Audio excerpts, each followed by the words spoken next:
Olá, meus queridos irmãos. Nós vamos encerrar hoje o nosso estudo sobre a oração do Pai Nosso. Esse é o nosso vídeo de número 3 sobre esse assunto. E faço um pedido a que você veja os outros dois caso não tenha visto.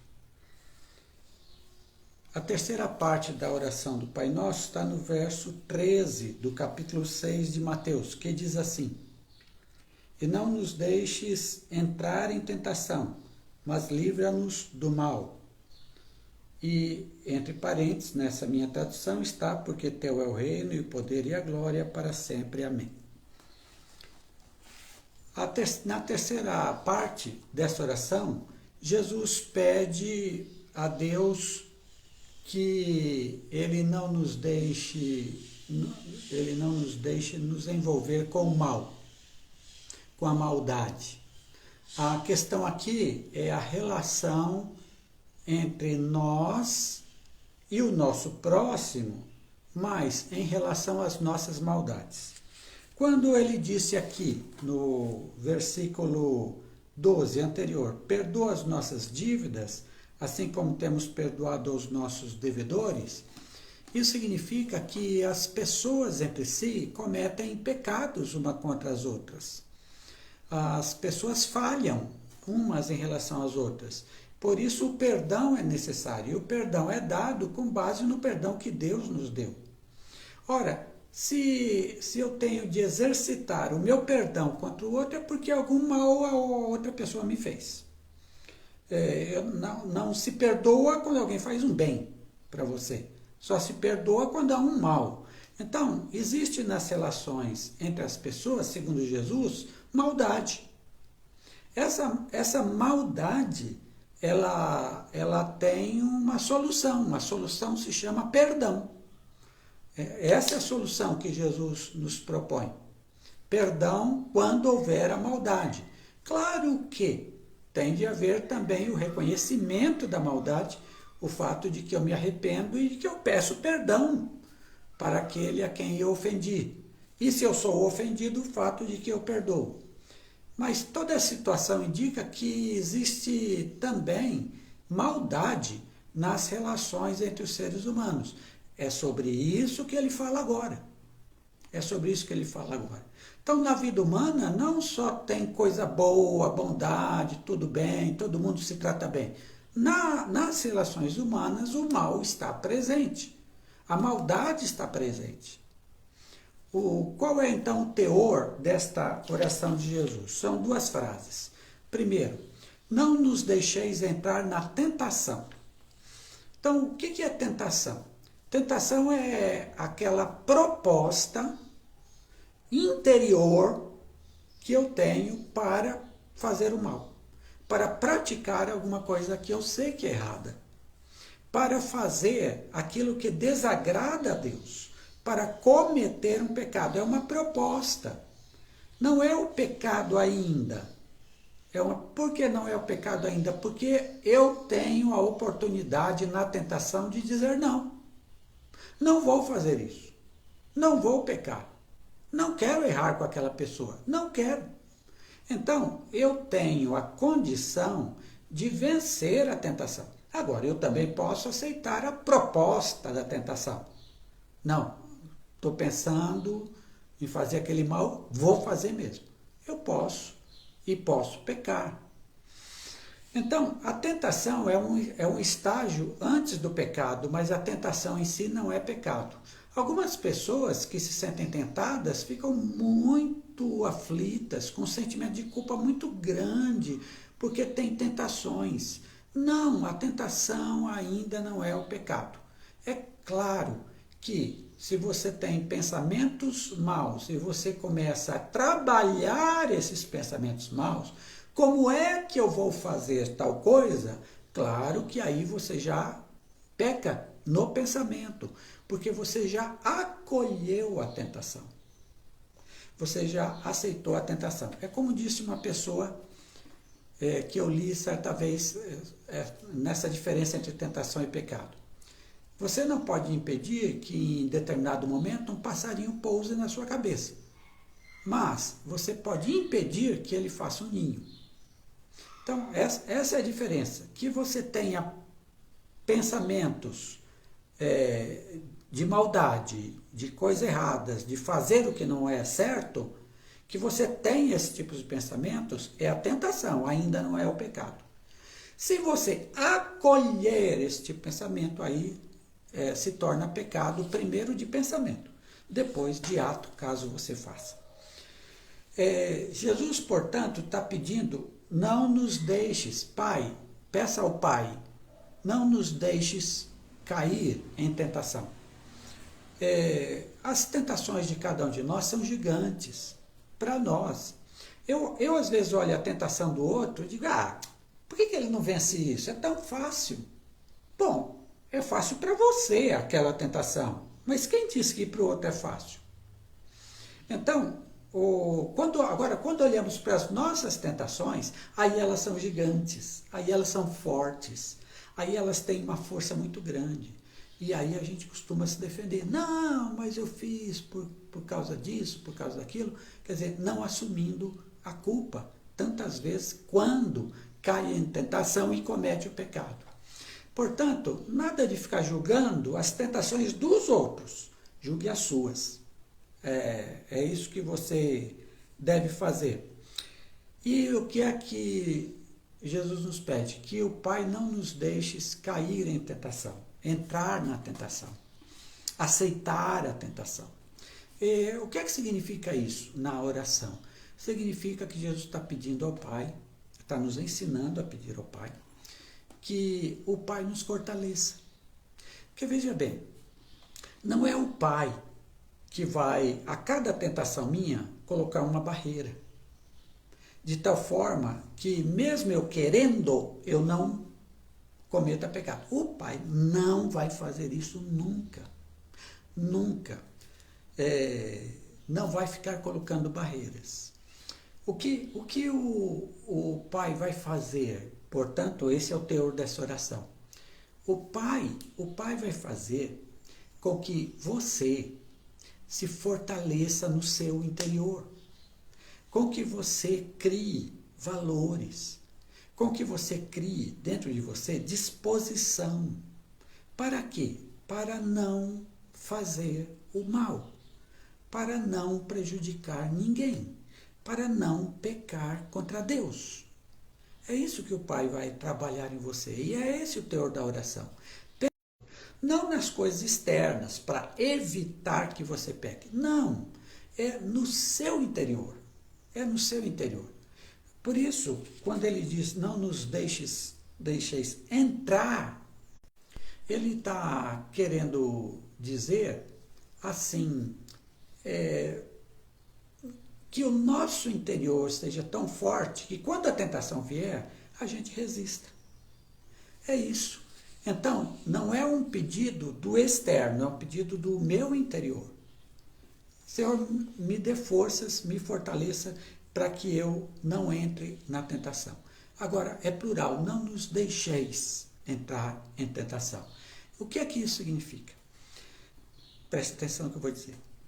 Significa que eu também preciso da ajuda dos outros, dos meus irmãos, das pessoas que me amam, para que eu não ceda às tentações.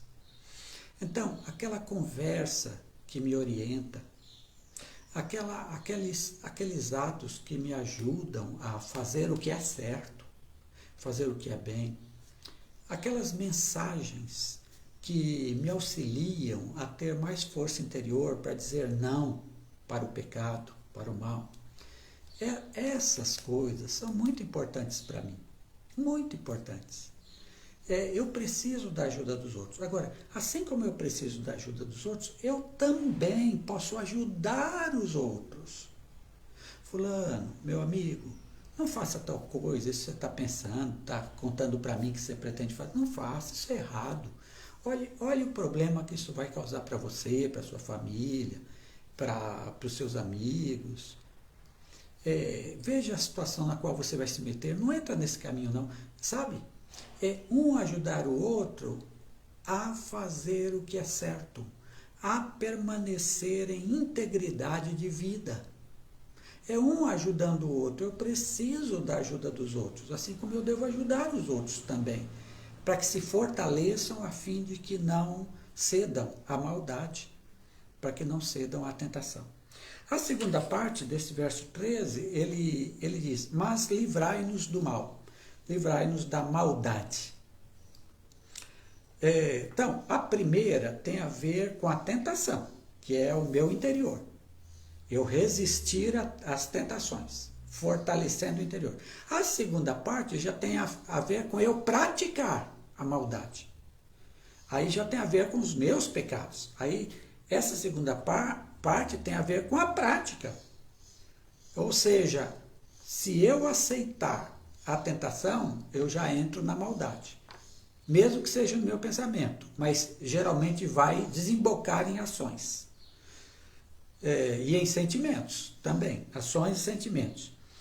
Quando ele diz livrai-nos da maldade, qual é a visão normal que as pessoas têm? Que assim, eu vou pedir a Deus, ao Pai, que nenhum mal venha sobre mim. Essa é a nossa visão dessa parte da oração. Então, que Deus me livre de tudo que é coisa ruim, de tudo que é mal. Que Deus me livre da doença, que Deus me livre de um acidente, que Deus me livre de um desemprego, que Deus me livre de um mau relacionamento, que Deus me livre de uma família conturbada, muito ruim, que Deus me livre de relações tóxicas. Então, Senhor, me livra de tudo que é ruim. Quando eu faço essa oração, livrai-nos do mal, eu penso assim, me livra assim de tudo que é ruim na minha vida para que eu tenha uma vida muito boa.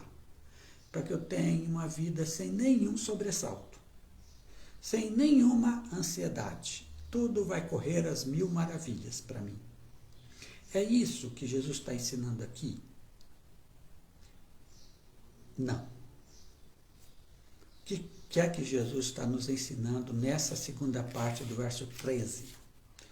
Quando ele diz, livrai-nos do mal. Jesus está fazendo um pedido a Deus para que nós não pratiquemos o mal. Para que nossa vida não entre para ser uma vida de maldades. Para que nós não vivamos uma existência na qual eu me preocupo egoisticamente comigo mesmo, no máximo com a minha família, e prejudique outras pessoas. Ou seja, que eu seja um mau patrão, que eu seja um mau empregado, que eu seja um mau pai, que eu seja um mau filho, que eu seja alguém que puxa o tapete do meu colega de trabalho para que eu consiga chegar lá onde ele talvez chegue, para que eu, de alguma forma, pratique o mal e prejudique os outros. O que Jesus está pedindo com esse livrai-nos do mal, livrai-nos da maldade, é que a maldade não faça parte normal da nossa vida. É que sejamos pessoas do bem e não pessoas do mal. É que nossa vida se caracterize por ajudar os outros e não por prejudicar os outros. Aqui tem a ver comigo, com a forma como eu vivo. Não é os males de fora que me acontecem. Não é disso que Deus me livra. Veja bem, eu acredito que Deus nos livre dos males que vêm de fora. Acredito nisso. Mas aqui nessa oração, o que ele está pedindo, livrai-nos do mal, é que nós não nos tornemos pessoas do mal. Pessoas do mal, pessoas que praticam a maldade. Que eu não seja esse tipo de pessoa. Que Deus me livre. Agora sim, que Deus me livre de ser esse tipo de gente. Porque se eu for esse tipo de gente, Deus não me livrou. E eu não vou ter lugar junto dele, não. Nem aqui e nem na eternidade. Então, o pedido de Jesus, Senhor, livra-nos do mal. Ou seja, não deixe que eu me torne uma pessoa pecadora, má, horrível, que prejudica a vida dos outros. Então, quando oramos, nós estamos pedindo por nós. Veja, a primeira parte, me livre das tentações, não me deixe entrar na tentação. Por quê? Eu só vou praticar o mal quando eu disser sim à tentação. Aí eu vou praticar o mal. Então, são coisas ligadas. Não nos deixe cair em tentação, ou seja, para que eu me fortaleça a fim de que não peque, a fim de que não pratique o mal. Agora, na minha vida toda, de um modo geral, que o Senhor me livre de me tornar uma pessoa que fica entrando em tentação e fica aceitando a tentação e fica praticando o pecado. Que o Senhor me livre disso, de ser alguém assim. É essa a oração que é feita ao Pai. E quando eu faço essa oração, eu já faço na predisposição de que eu farei o bem. Ora, por que isso é importante? Por dois motivos. Primeiro, quando você tem a impressão dessa palavra de Jesus, de que o que Jesus está pedindo é que nenhum mal me aconteça, aí você vive a vida e os males acontecem, e acontecem para todo mundo. Aí você vai dizer, cadê Deus? Cadê Deus que não me livrou do mal? Não é isso que Jesus está dizendo. Não é essa a oração de Jesus. Você vai ter males. Na vida tereis o quê? Aflições, problemas, ansiedades, dificuldades. Jesus disse isso. Como é que agora ele vai dizer que Deus vai nos livrar de todo mal? Se ele diz que na vida tereis tribulações.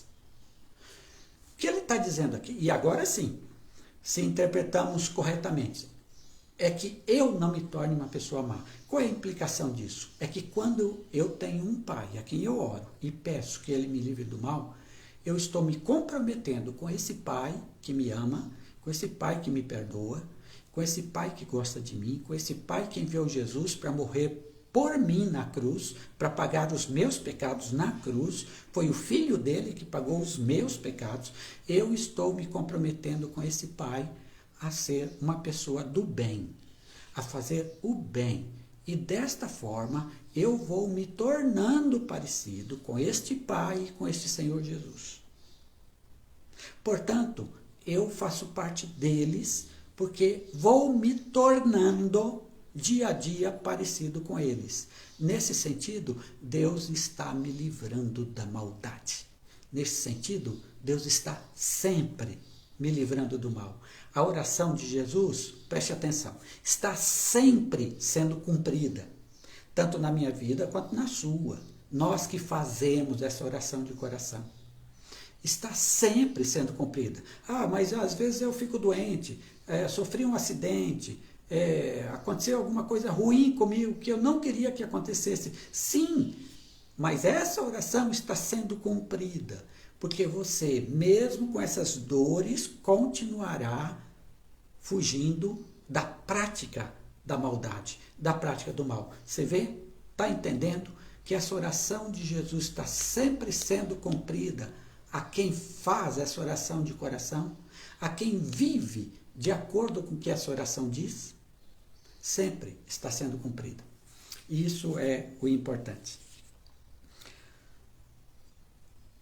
Jesus nos ensina, então, a sermos interiormente fortes para poder resistir ao mal e sermos pessoas do bem, que praticamos o bem. Muito bom. A oração termina com... aqui há uma diferença, gente, nas versões católicas e versões protestantes, as evangélicas. Nas versões católicas não existe essa frase, porque teu é o reino e o poder e a glória para sempre. Amém. Não existe. Nas versões protestantes existe. Tá? E agora, pastor Watson, quem está certo aí?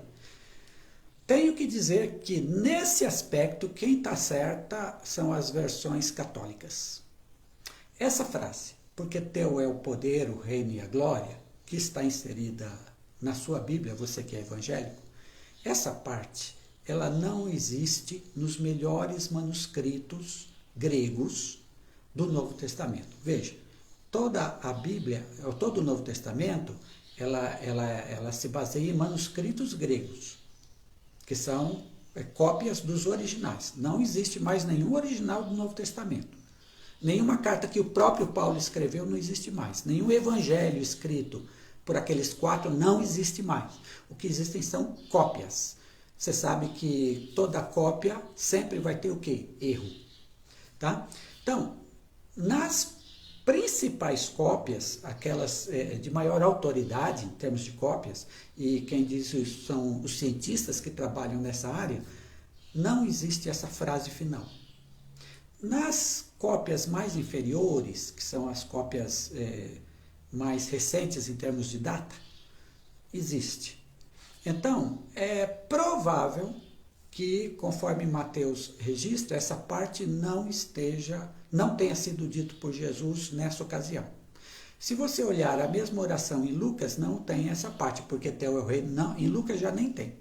Mas em Mateus, nas versões protestantes ainda tem. É questão de versão. Então, não tem essa parte na oração de Jesus. A oração se encerra com essa frase que eu falei. Não nos deixeis entrar em tentação, mas livra-nos do mal. Aí sim. É isso aí, gente. Deus nos abençoe. Eu espero que esta série ajude você e lhe abençoe a entender a vontade de Deus. Que você siga firme em sua caminhada, orando a esse Pai, orando no espírito dessa oração. Você pode até repetir ela sem problema, mas que você ore sempre no espírito dessa oração e você vai ser grandemente abençoado. Deus te abençoe muito e que a graça de Deus seja com você sempre.